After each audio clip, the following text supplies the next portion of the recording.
The ballroom at the Global Development Forum in Washington, D.C. was packed with leaders, donors, and delegates. Red, white, blue banners lined the marble walls. The stage adorned with an American flag and the words "Partnership for Progress" was set for a keynote clash no one had anticipated and no one could ignore.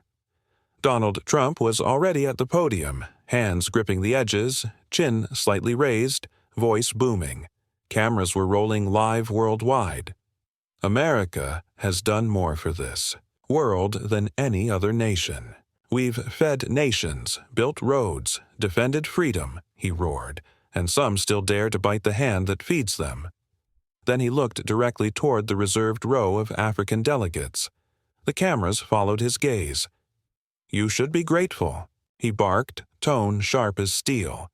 "We've kept your lights on. We've kept your people alive. Don't come here acting like you don't need us."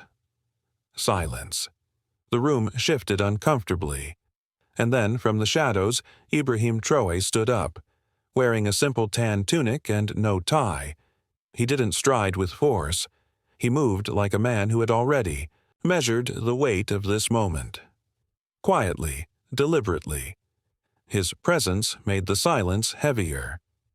As he walked past a visibly fidgeting aide, one muttered, "He's not going to take that, is he?" Traoré stepped onto the stage, didn't glance at Trump. He adjusted the mic. Then, with a calm voice that cut sharper than any shout, he said, "We're done begging." A beat passed. You could hear chairs shift. One or two people gasped. Trump raised his brows but said nothing. Traoré continued. "When you give with conditions, it's not generosity, it's control. When you label support as charity but expect loyalty in return, that's not help, that's leverage." Cameras zoomed in on Trump. His jaw tensed. Traoré kept his eyes on the crowd, never once looking at Trump. America's resources helped. Yes, but let's be clear.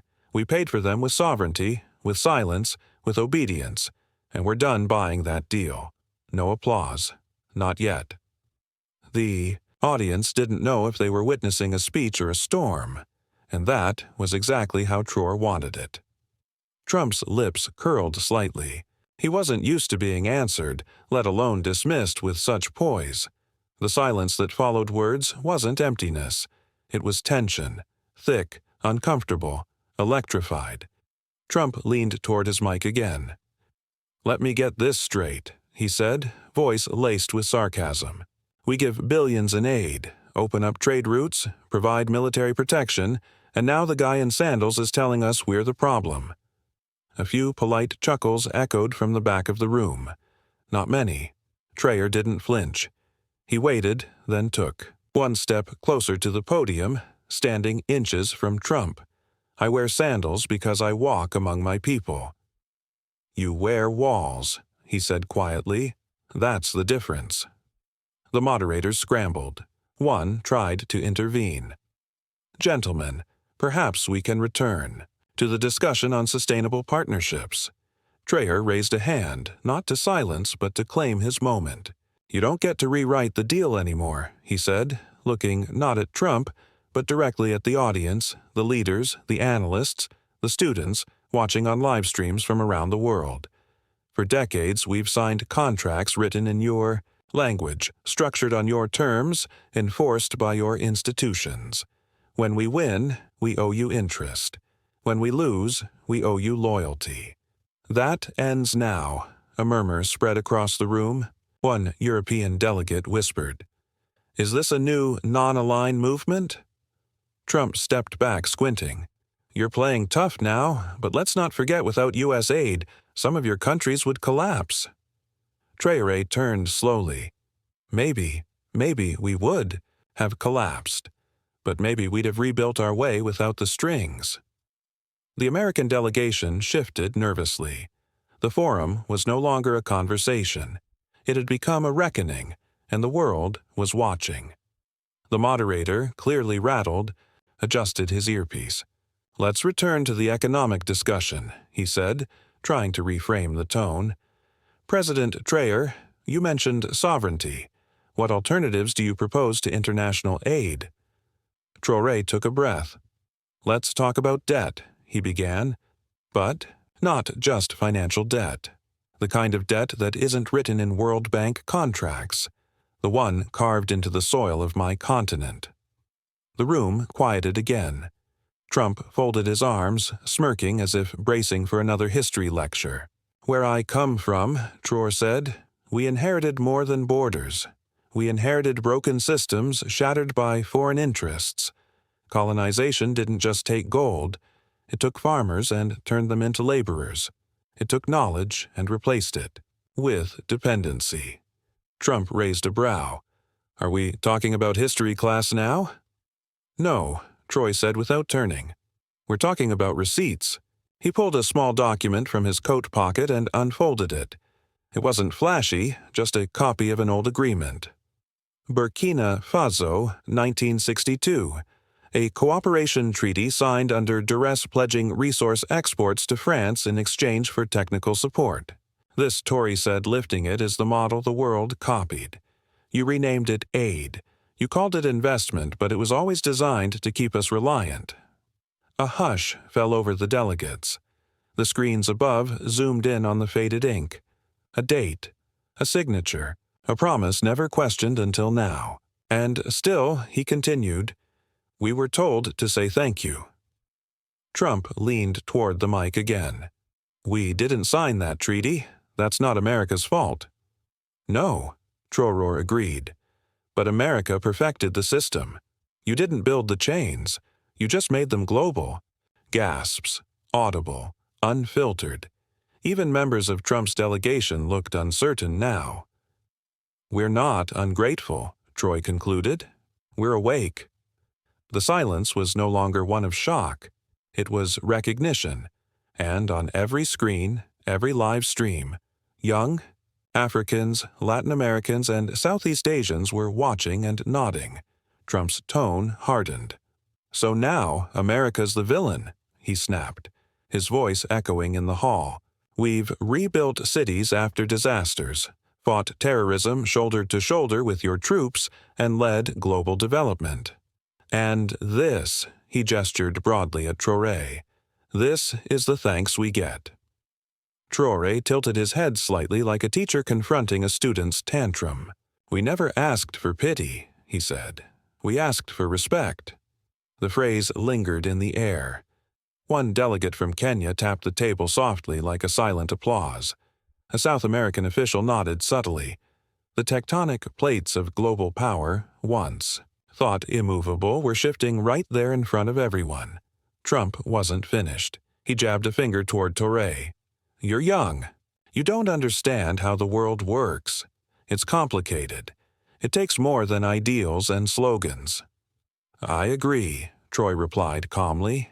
"It takes courage, the kind of courage to walk away from comfort, from the illusion of safety wrapped in dependency." He turned toward the crowd. "We were told progress looks like imitation, that modernity means mirrors of the West. But what if it doesn't? What if it looks like muddy boots, like local seeds, like voices that don't carry American accents?" The moderator tried to interject. "Gentlemen, we must stick to the agenda." "The agenda," Troy said sharply, "has always been yours. Maybe it's time we write our own." Cameras swiveled, live streams surged. Viewers across time zones took screenshots of Traoré's face. Not angry, not smug, but full of a clarity that pierced the room like light through fog. Trump crossed his arms. "You'll see. Let's see how far you get without us." Traoré finally looked him dead in the eye. "That's the thing, Mr. Trump. We're already further than you think." And for the first time that evening, Trump didn't have a comeback.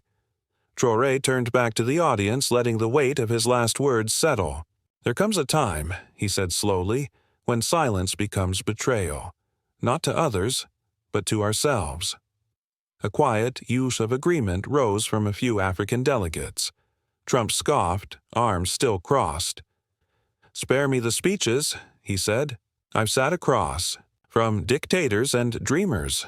I know what this is. You're trying to build a brand, not a nation." The comment drew a mix of awkward laughter and raised eyebrows. Even some American viewers watching live on YouTube and cable news typed reactions in real time. Did Trump really say that? He's getting rattled. Traoré didn't respond immediately. He took a deep breath, placed his hands on the podium, and leaned forward. "Mr. Trump," he said, tone unwavering, "you've had the mic long enough. The world has. Heard your story. Loud, clear, repetitive." The audience stilled. The insult was subtle but surgical. Traoré continued.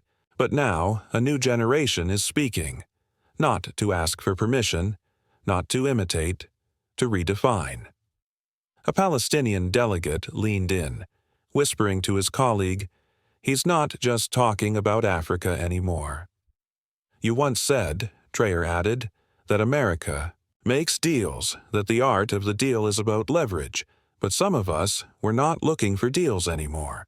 We're looking for dignity." Trump narrowed his eyes. "Without deals, you'll get crushed." Traoré's reply was soft, almost gentle. "Maybe, or maybe we'll grow. Maybe the absence of your shadow is what lets our roots finally breathe." That line hit. Different on social media. Clips were already going viral. African youth pages, political satire channels, and even progressive corners of the U.S. were posting. "We're not looking for deals. We're looking for dignity." The moderator, clearly sensing this moment had turned historic, stepped back. He knew this wasn't a panel anymore. It was a turning point. The room had gone quiet again, but not out of tension. It was something deeper. Contemplation. Reflection. For the first time in the debate, even those usually loyal to Trump were listening, not defending. Traoré turned away from the podium and paced gently across the stage, unhurried.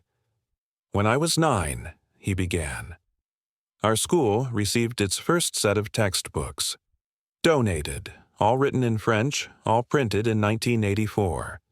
I remember flipping through the pages and seeing a map where my country didn't exist, just a shaded region labeled French West Africa."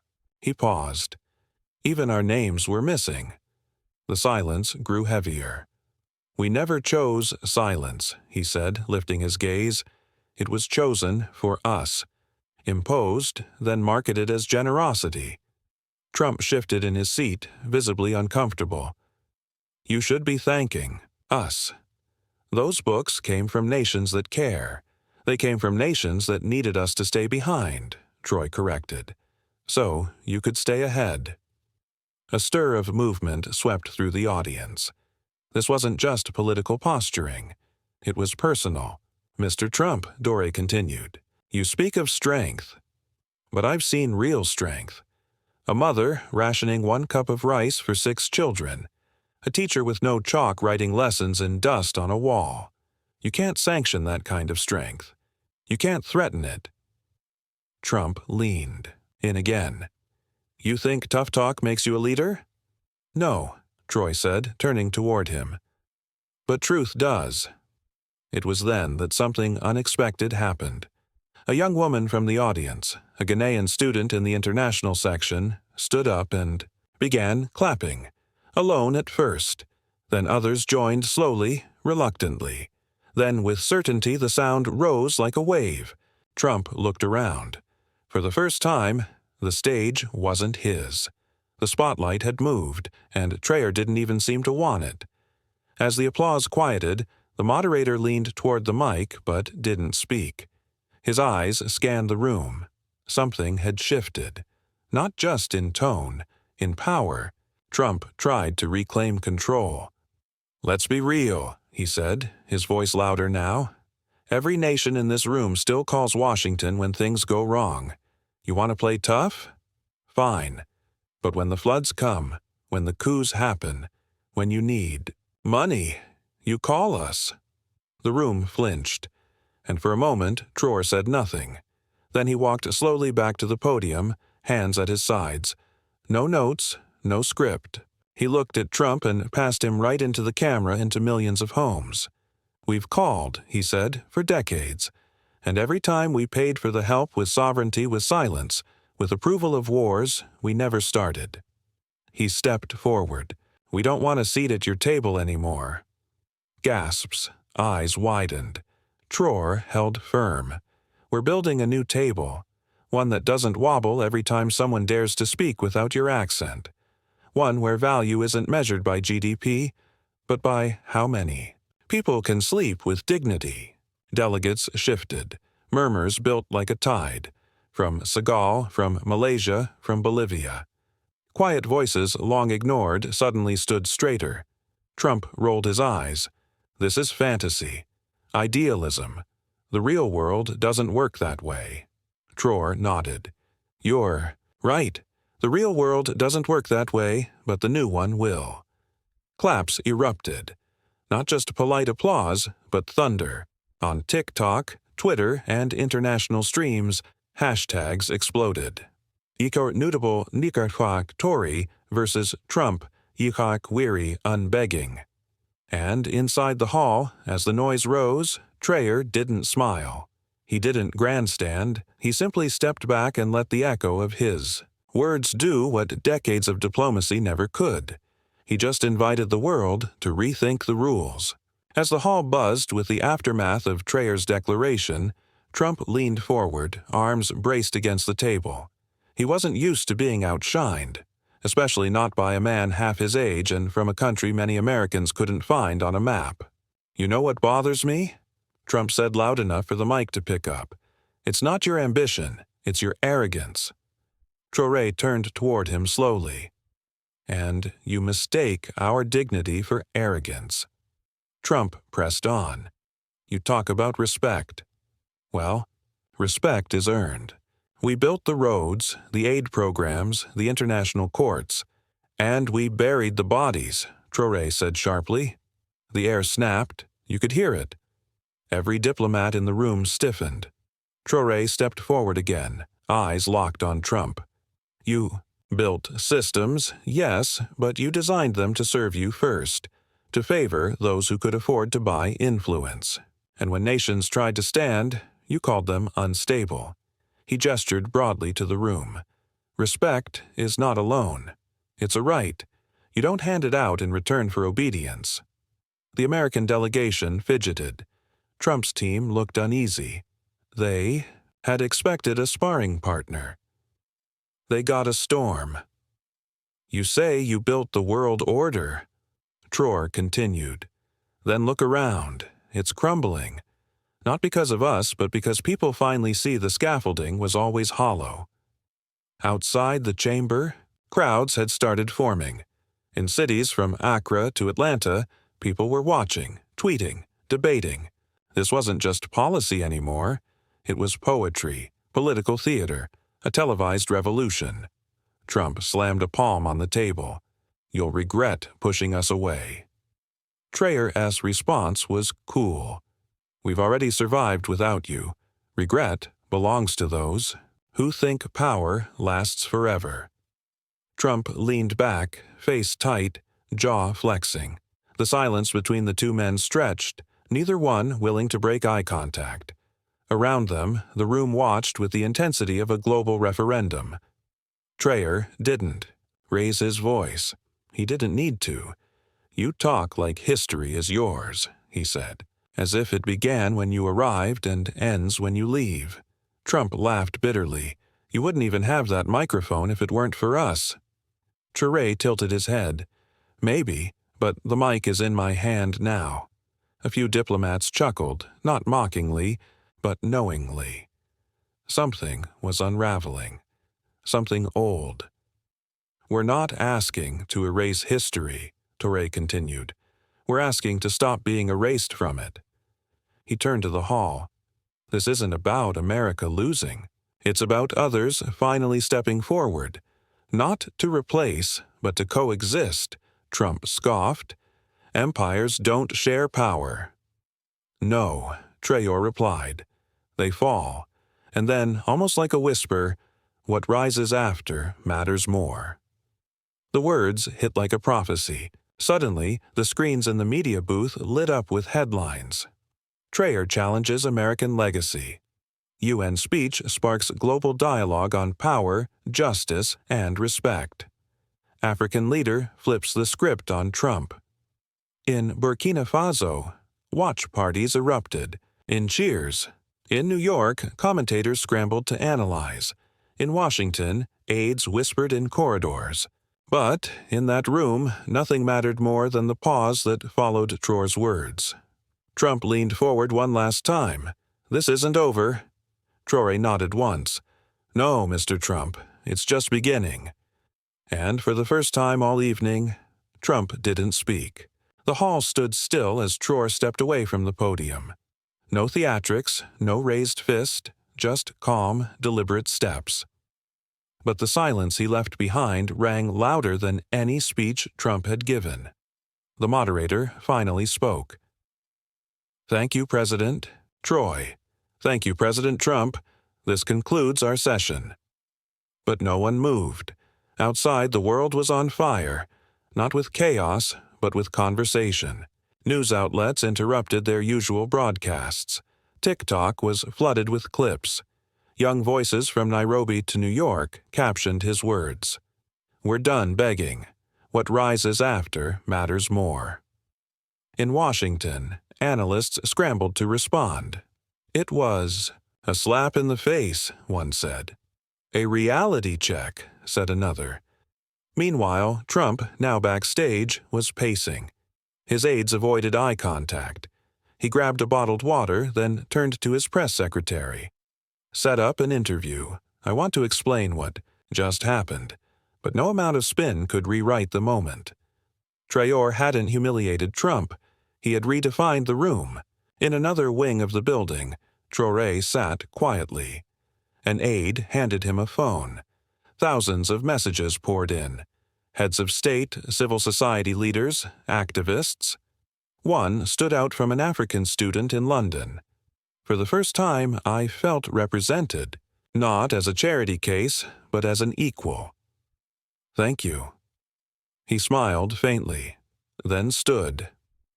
A journalist intercepted him by the door. "President Traoré, how do you think history will remember this debate?" He paused. "History doesn't remember words," he said. "It remembers turning points." He glanced back at the hall, and this was one. Outside, the rain had stopped. The sun pierced through the clouds over Manhattan, and as Traoré stepped onto the pavement, surrounded by cameras and voices, he didn't wave. He didn't pose. He just walked forward. This wasn't just a debate, it was a collision of eras. One man shouted from the podium of the past, clinging to dominance. The other spoke quietly from the future, grounded in dignity. Trump expected submission. Traoré offered something else. Truth, raw, measured, and impossible to ignore. This wasn't about Burkina Faso versus America. It was about whether the world still bends to the loudest voice or begins to listen to the most honest one. And in that room, for the first time in a long time, the loudest man was not the one who controlled the conversation. Traoré didn't just answer. He rewrote the question. And the world, it heard him.